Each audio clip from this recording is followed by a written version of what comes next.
দর্শক, এই মুহূর্তে রামপুরাতে রয়েছে আমাদের বিশেষ সংবাদদাতা স্কেলিটন।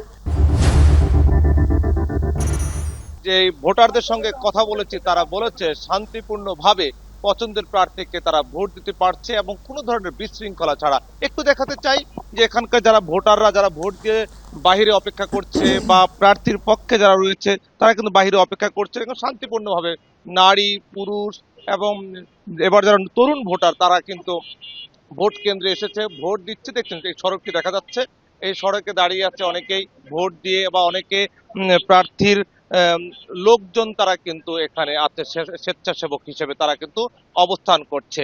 এবং এই কেন্দ্র ছাড়াও অনেকগুলো কেন্দ্রে আমরা ঘুরে দেখেছি, কথা বলেছি ভোটারদের সঙ্গে, তারা বলেছে যে আসলে শান্তিপূর্ণভাবে তারা ভোট দিয়েছে এবং কোথাও কোনো ধরনের বিশৃঙ্খলার ঘটনা এখনো পর্যন্ত ঘটেনি। বিচ্ছিন্ন দু একটি ঘটনা ঘটেছে, এছাড়া কিন্তু শান্তিপূর্ণভাবে দেখছেন যে গলিটি দেখা যাচ্ছে উৎসব মুখর পরিবেশে। নারী পুরুষ যারা তরুণ ভোটার তারা কিন্তু পছন্দের প্রার্থীকে ভোট দেওয়ার জন্য ভোট কেন্দ্রে আসছে এবং আমরা একটু ভোট কেন্দ্রের ভিতরে যেতে চাই। ভোট কেন্দ্রের ভিতরে যারা ভোট দিচ্ছে সেখানে যেতে চাই, দেখাতে চাই, মাইট যারা দর্শক আছে তাদেরকে দেখাতে চাই। আসলে অনেক ধরনের গুঞ্জন ছিল নির্বাচনকে ঘিরে বিভিন্ন ধরনের বিশৃঙ্খলা হওয়ার, কিন্তু সেটি কিন্তু আমরা দেখিনি।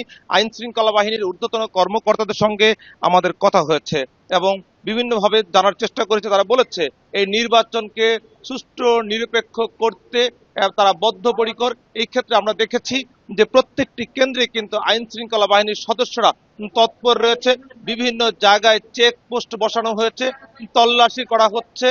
এইভাবেই কিন্তু প্রত্যেকটি জায়গায় কিন্তু আমরা দেখেছি যে তারা ভোট কেন্দ্রে যাচ্ছে এবং তারা বলেছে যেই কোনো ধরনের বিশৃঙ্খলা এড়াতে আসলে আইন শৃঙ্খলা বাহিনী তৎপর রয়েছে। আমরা দেখেছি বিজিবি সেনাবাহিনী সব তারা কিন্তু প্রত্যেকটি অলিতে গলিতে যাচ্ছে, যেখানে তারা মনে করছে যে কোনো ধরনের সমস্যা কেউ জটলা বাঁধানোর চেষ্টা করছে সেটা কিন্তু তারা কিন্তু তাৎক্ষণিক কিন্তু দেখছেন যে যে বুথটি রয়েছে এখানে কিন্তু যে গোপন, আমরা আসলে গোপন কক্ষে যাওয়ার সুযোগ নেই, তবে এখানে যে ভোটের যে বাক্স সেখানে কিন্তু আপনার দেখানো হচ্ছে। আসলে এইটুকু বলতে চাই ইয়াসমিন যে ভোটের ইতিমধ্যে কিন্তু কয়েক ঘন্টা অতিবাহিত হয়েছে, 4:30 পর্যন্ত ভোট চলবে এবং তারপরে কিন্তু ভোট গণনার কার্যক্রম চলবে। এই পর্যন্ত আমরা আসলে দেখার চেষ্টা করছি। তবে এই যে আসনটিতে রয়েছে ঢাকা 11, এই 11 আসনে আসলে এখানে মূলত দুইজন প্রতিদ্বন্দ্বী করছে বিএনপি এবং এনসিপির থেকে, অর্থাৎ দুইজনেই কিন্তু মূল প্রতিদ্বন্দ্বী রয়েছে, এছাড়া কিন্তু হাত পাখা রয়েছে। তো সবকিছু মিলিয়ে আমি আসলে বলতে চাই যে এই নির্বাচন সুষ্ঠু নিরপেক্ষ হবে।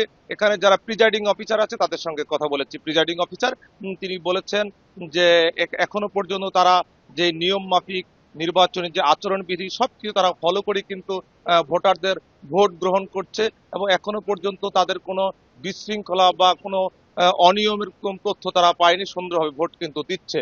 তো এই ছিল আমার কাছে রামপুরা ভোট কেন্দ্র থেকে নির্বাচনী এখন পর্যন্ত সর্বশেষ খবর।